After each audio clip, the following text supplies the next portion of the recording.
See, I realized when we were doing Cheers that there was something great there. This has the potential to be one of the greatest shows ever, now because midstream. Cheers was one of the most popular sitcoms of all time. And for over a decade, it kept audiences laughing with its sharp humor and unforgettable characters. But while everything on screen looked effortless, behind the scenes, it was a very different story entirely. Beneath the Polish comedy was a set filled with intense tension, feuds, and shocking power struggles that lingered for years. But Kelsey Grammer has finally opened up about the show, and what he revealed has stirred up one of the most talked-about secrets in sitcom history. Which beloved star turned the Cheers set into anything but friendly? It's not who you'd expect. And the answer might just change everything you thought you knew about the show, the birth of Cheers. In September of 1982, NBC premiered a new sitcom that looked and felt unlike anything else on television. It was called Cheers, and its entire idea revolved around a neighborhood bar in Boston where, as the famous theme song said, everybody knows your name. The setting was quite simple. It was a cozy wood-paneled pub filled with regulars and an endlessly rotating mix of unusual customers. But what really made Cheers special was its characters. At the heart of the show was Sam Malone, a charming ex-baseball pitcher turned bartender played by Ted Danson. Sam was confident, good-looking, and usually more interested in romance than responsibility. Opposite him stood Diane Chambers, portrayed by the iconic Shelley Long. Diane was intellectual, idealistic, and had an air of superiority that clashed directly with Sam's laid-back personality. Their love-hate relationship quickly became the backbone of the show's early seasons, and their funny back-and-forth talks and real feelings made the show more than just a typical sitcom. Rhea Perlman brought grit and sarcasm to the show as Carla Tortelli, the playful waitress with an endless supply of children and insults.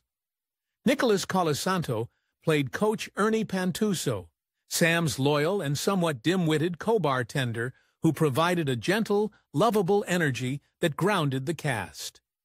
Then there were the bar's two most iconic regulars, George Wendt as Norm Peterson, a perpetually unemployed accountant with a love for beer, and John Ratzenberger as Cliff Clavin, a postal worker whose useless trivia and awkward delivery made him the butt of countless jokes. But despite its strong cast and clever writing, Cheers got off to a rocky start. In its first season, it ranked a poor 77th out of 100 shows in the Nielsen ratings. Most networks would have canceled it immediately, but NBC made a rare and risky decision to keep the show alive, banking on its quality and giving it a chance to find its audience. Over time, thanks to strong word of mouth, more praise from critics, and some key time slot changes, the show began to gain traction. Viewers fell in love with the familiarity of the bar, the chemistry between characters, and the witty dialogue that set it apart from the normal sitcoms of the era. By the mid-1980s, Cheers had become a television powerhouse. Its ratings climbed steadily, and it was soon one of NBC's biggest hits. It also became a major player during awards season. Over its 11-season run, Cheers was nominated for a staggering 117 Emmy Awards and won 28 of them, including Outstanding Comedy Series 4 times. What started as a low-rated newcomer had turned into one of the most celebrated and influential sitcoms in television history. In 1984, during the show's third season, the writers introduced a new character who would unexpectedly shift the entire dynamic of the show. That character was Dr. Frasier Crane, played by a then relatively unknown stage actor named Kelsey Grammer. Frasier was brought in as a temporary plot device. At the time, Diane and Sam's relationship was on another one of its many breaks, and the writers needed someone new to stir the pot. Frasier was a Harvard-educated psychiatrist who spoke in long, elaborate sentences, had a deep love for opera and psychology, and believed he was the smartest man in any room. He was introduced as Diane's new love interest, someone more aligned with her refined tastes and cultural interests. At first, the character wasn't meant to last beyond a few episodes, and there were no long-term plans for Kelsey Grammer's involvement in the show beyond that. But what happened next surprised everyone. From the moment Grammer appeared on screen, he stood out, not in a flashy way, but with an unusual blend of dry humor, awkward arrogance, and unexpected vulnerability. Audiences responded quickly to his character, even if they didn't quite like him at first. He was pompous, overly analytical, and sometimes frustratingly proud. But he was also unique, funny, and very memorable. The producers noticed how much comic potential Frasier had, especially when placed alongside characters like Sam and Carla, who weren't afraid to make fun of how he acted like he was better than others. And this led to some of the show's funniest and most quotable scenes. Over time, Frasier went from just a background character to a central figure in Cheers. His storylines became more developed. His interactions with the rest of the bar grew richer, and the audience began to understand his anxieties, his insecurities, and his desperate need to be respected. He wasn't just Diane's boyfriend anymore. He had become a full member of the Cheers family. Kelsey Grammer's performance played a huge role in that transformation. He gave Frasier a depth that wasn't typical of sitcom characters in the 1980s. Beneath the layers of sarcasm and snobbery was a man trying so hard to connect with others, to be loved, and to feel at home in a place that constantly reminded him how out of place he was. Despite how awesome Grammer's character was behind the scenes, there were mixed feelings about expanding the cast, and some actors reportedly worried about their characters being pushed to the side. Kelsey Grammer took a character meant for a few episodes and turned him into a television icon. It's hard to imagine Cheers without Frasier Crane. Yet, in the beginning, almost no one saw it coming. But while the laughter on screen felt effortless, and the bar always seemed like a place of warmth and friendship, things behind the scenes weren't always so simple. Fame, creative tensions, and clashing personalities were starting to brew beneath the surface. As the spotlight grew brighter, so did the pressure. And what many viewers didn't see was the storm quietly building just outside the Cheers set, the challenges that haunted the cast. On the surface, Cheers looked like a dream job. The cast had incredible chemistry, the scripts were smart and funny, and millions of fans tuned in every week to feel like part of that Boston bar family. But behind the scenes, things weren't nearly as lighthearted. As the show's popularity exploded, the pressure on its stars began to mount. Long filming days, public scrutiny, and the emotional toll of sudden fame all took their toll. While the cast worked hard to deliver perfect comedic timing on screen, many were struggling silently when the cameras weren't rolling, and no one faced more personal chaos during the height of Cheers than Kelsey Grammer. By the time Grammer joined the show in 1984, he was already carrying a lifetime of emotional scars. Just a few years earlier, in 1975, he had suffered a tragedy few could ever fully recover from. His sister, Karen Grammer, tragically lost her life when she was just 18 years old. Kelsey was only 20 years old at the time, and at the beginning of his acting career was left to deal with the extremely devastating and deeply traumatic loss. The loss changed him forever. Though he rarely spoke about it publicly during the Cheers years, close friends and colleagues knew the pain never left him. It haunted him, and it became one of the emotional cracks that, over time, widened into something much darker. As his character's popularity grew, so did his paycheck and celebrity status. But behind the polished performances, he was battling a deepening dependency on alcohol and illicit substances.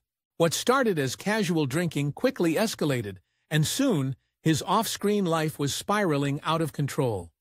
Grammer later admitted that the more successful he became, the more he used alcohol and substances to numb himself. The pressure to maintain his rising fame combined with unresolved grief, created a storm he couldn't outrun. There were nights he didn't show up for rehearsals. There were mornings he came to set still, recovering from the night before.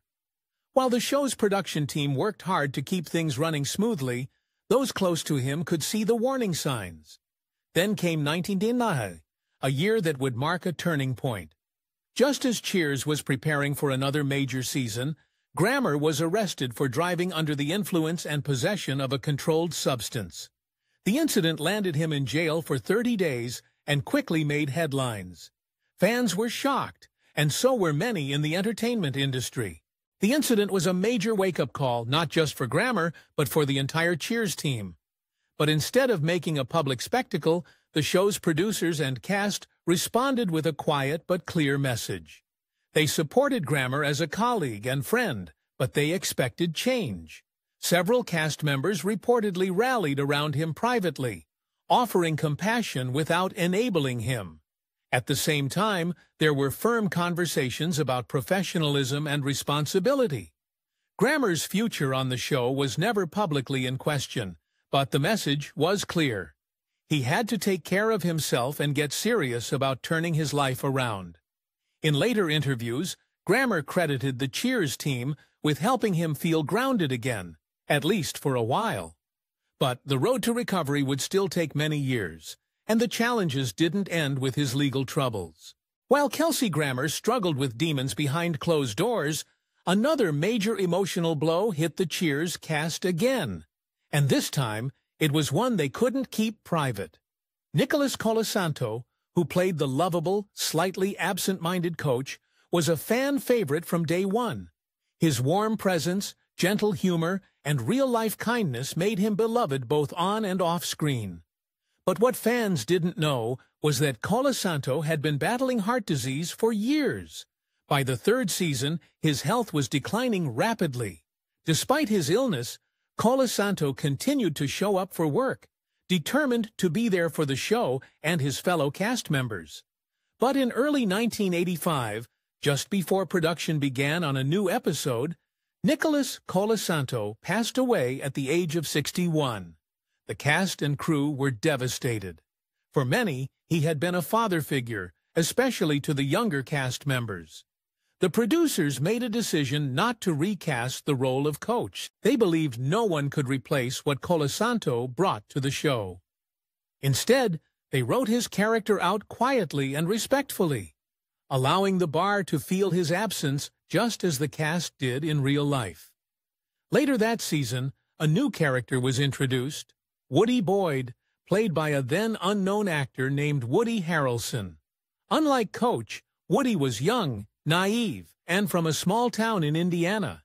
His energy was different, but it worked. Harrelson quickly became a fan favorite, and his chemistry with the rest of the cast helped ease the transition. Still, for those who had known Colasanto personally, the set never felt quite the same.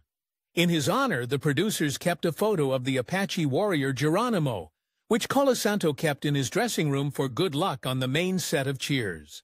But the challenges didn't end there. In 1987, the show faced yet another major change. Kirstie Alley joined the cast as Rebecca Howe, the bar's new manager. Her character wasn't overly intellectual or emotionally complicated. She was ambitious, image-conscious, and deeply insecure. And this provided a whole new kind of humor for the show to explore. However, although Alley's arrival injected fresh energy into the series and ratings stayed strong, outside the show, her personal beliefs started to draw curiosity, especially her very public affiliation with the Church of Scientology. At the time, Scientology wasn't nearly as publicly scrutinized as it would later become, but Alley's open support of the church raised eyebrows. Some media outlets began speculating about how her beliefs might be influencing the show or her working relationships. Internally, the Cheers team maintained professionalism, and Alley herself never brought her beliefs into the workplace. Still, the topic became a quiet source of media attention, especially as she rose to greater fame. Her personal life also became tabloid fodder, with high-profile relationships and public weight battles making headlines. Like Grammer, Allie faced personal struggles during her time on the show, though hers were less centered on addiction and more on emotional well-being and intense media scrutiny. As the seasons passed, the cast of Cheers continued to deliver one of the most beloved comedies in TV history. But success came with a price, and at some point, the cast wasn't just performing. They were surviving. The public saw laughs, witty banter, and warm-hearted bar scenes. But backstage, each cast member was navigating their own journey, some filled with pain, others with pressure, and all with the weight of being part of something far bigger than any individual role. And while the show never broke stride in front of the camera, the true story of Cheers wasn't just about the characters we saw every Thursday night. It was about a group of actors, each carrying something heavy, each coping in their own way, and somehow still coming together to create magic week after week. Through it all, the show kept moving forward. But not every storm was easy to weather, and not every cast connection was as warm as it looked on screen. Behind the laughs and cheers, there was a tension between two cast members that was so real it threatened to tear the show apart.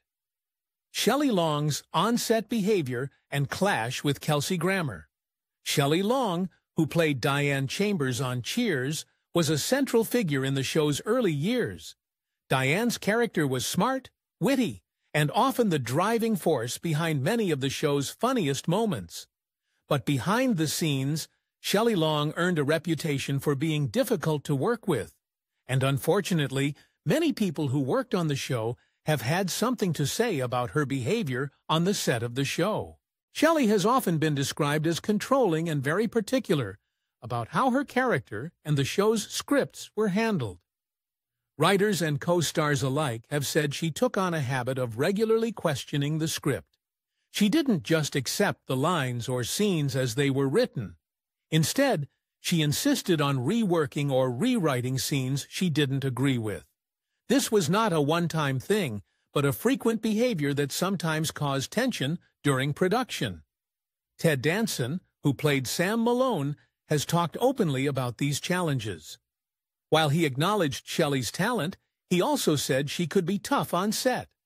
Ted mentioned that Shelley's strong opinions about the script and her role sometimes led to disagreements. Yet he respected her professionalism and her commitment to the show's quality. He once said, "It was hard for us sometimes to be in the room together, but when we started working, it was just fantastic." Ken Levine, one of the show's writers and producers, also shared his experience working with Shelley Long. Levine described her as a professional, but he did admit she was challenging at times. He explained that she was passionate about Diane's character and wanted to make sure the role was portrayed in the best way possible. This passion sometimes meant she pushed hard for changes in the scripts or how scenes were played out. Unfortunately, this behavior affected more than just the writers.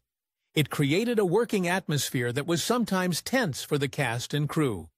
They often had to deal with the pressure of having to navigate Shelley's demands while trying to keep production moving smoothly. And this made the job less enjoyable. The way Shelley Long approached her role in the show affected many people around her. Cast members found it challenging to work with someone who often questioned the scripts and wanted to change scenes on the fly. This added stress and sometimes created friction between cast members, especially during busy shooting schedules. Her insistence on controlling the direction of her character sometimes interfered with the natural flow of the show. Since Diane was a lead character and appeared in many scenes, her endless decisions and demands had a negative impact on the show's production. What made things worse was the fact that when other actors' characters interacted with Diane's, any changes made by Shelley would affect their own performances and storylines. And this made the job more taxing. Unsurprisingly, one person who felt this impact strongly was Kelsey Grammer. When Kelsey Grammer joined Cheers during its third season as Dr. Fraser Crane, his character was originally meant to be a short-term addition. However, Frasier quickly became popular and his role quickly expanded into a regular part of the show. Most people couldn't deny the fact that Shelley Long and Grammer had real chemistry on set, and so fans were completely shocked when in his memoir, Grammer revealed that Shelley Long was not happy with how the character Frasier quickly gained importance. According to him, Shelley wanted Frasier's character written off the show. In fact, Grammer claimed that Long felt threatened by how much attention his character was getting, and she became worried that he was taking away from her spotlight as a lead character. Grammer even claimed that Shelley actively pushed the producers to remove his character because of these concerns. He went on to suggest that the producers decided to extend his role as a way of pushing back against Shelley's complaints. In other words, Grammer believed that part of the reason his character stayed on the show was to spite Shelley and resist her demands. However, Ken Levine, who was closely involved with Cheers throughout its run, eventually decided to respond to Grammer's claims and make some clarifications. He denied that Shelley Long ever tried to have Kelsey Grammer removed from the show and explained that the decision to keep Frasier on the show was based entirely on Grammer's talent and the positive response from audiences. According to him, Grammer brought something unique to the show with his portrayal of Frasier Crane, and his character added a new kind of humor and intelligence to the bar's mix. However, Levine admitted that Shelley Long could be a difficult presence on set, saying, "She could be difficult, she could be obstinate, she could overthink something to death, but it was never out of spite. It was just her very exacting process. At times, I will admit, it was frustrating and exhausting. But Shelley has a good heart." He pointed out that she was strong-willed and passionate about her role, but still super professional. Levine rejected the idea that Long actively campaigned against Grammer or even tried to undermine his role on the show. Instead, he stressed that the producers made all casting decisions based on what was best for the show. But when Shelley Long made the decision to leave the show after 5 successful seasons on Cheers, fans and industry insiders were left stunned. The show was already a hit, growing in popularity with solid ratings and critical acclaim, and it was pretty unusual for a lead actress to leave such a popular series, especially when the future looked bright. Shelley eventually admitted that the main reason for leaving was to focus on a career in film. She wanted to explore new opportunities beyond television and take on movie roles that would allow her to stretch her acting skills in different ways. This desire to pursue a film career was understandable, but it left the cast and producers facing a major challenge of continuing the show without one of its central characters. Shelley's departure meant the end of Diane Chambers' story on Cheers. Diane had been at the heart of many storylines, especially her complicated relationship with Ted Danson's Sam Malone. Without Diane, the show needed fresh energy and new characters to keep viewers engaged. The producers responded by bringing in Kirstie Alley as Rebecca Howe. Rebecca was a very different character from Diane, and her arrival marked a shift in the show's tone, introducing fresh conflicts and storylines centered around her attempts to manage the bar.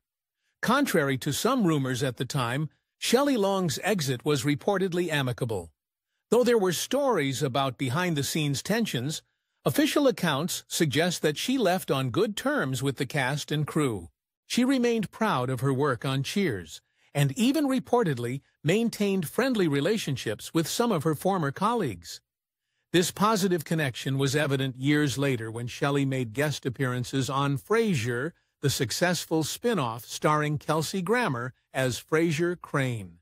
These guest roles allowed fans to reconnect with her once again, and it proved that her departure from the original series did not mean a permanent goodbye. Her willingness to revisit her role also demonstrated her respect for the show's legacy and the characters she helped bring to life. It reassured audiences that despite any past difficulties, the relationships formed during the show were still valued by the actors involved. But while Shelley Long's exit marked the end of one chapter, it was just the beginning of new and unexpected dynamics behind the bar. For Kelsey Grammer, who had become a key player on the show, navigating relationships with his co-stars would prove to be just as complicated and sometimes more revealing than the scripted drama on screen. Kelsey Grammer's relationships with other co-stars. Kelsey Grammer's time on Cheers was not just about playing the clever psychiatrist Dr. Frasier Crane, because off-screen, his relationships with fellow cast members shaped much of his experience on the show. Among these, his friendship with Kirstie Alley, who joined the series after Shelley Long left, stands out as particularly close and supportive. When Kirstie Alley joined the show, she and Grammer quickly discovered that they shared more than just a workplace. They connected on a personal level as well. Grammer often spoke warmly about Kirstie's lively and bold personality. He admired her for being straightforward and full of life, qualities that made their friendship strong. Kirstie's presence on set made the workplace feel more like a supportive family. Grammer described how having her around lightened the mood, even when things got stressful behind the scenes. Their friendship was one of mutual respect and understanding, helping both actors grow professionally and personally. This bond became especially important during some tough times in Grammer's life. Like many actors, Grammer faced personal challenges, including struggles with the law. During these moments, Kirstie's support was vital. She stood by him quietly but firmly, offering friendship without judgment. Their closeness helped him feel less alone during the most difficult periods of his life. When she passed away in 2022, Grammer paid tribute to her, saying, "I loved Kirstie. She was always beautiful. She just had that thing about her. She was a radiant human being, and that came through her." While his friendship with Kirstie was special, Grammer also maintained good professional relationships with other cast members. The Cheers ensemble was large and diverse, with each actor bringing their own unique style to the show. Despite these differences, Grammer was known for being professional and respectful to his colleagues. He understood the importance of teamwork, especially on a show that relied so much on cast chemistry. With Ted Danson, who played Sam Malone, Grammer shared many key scenes and storylines. Though their characters sometimes had conflicts on screen, the actors themselves maintained a polite and professional rapport.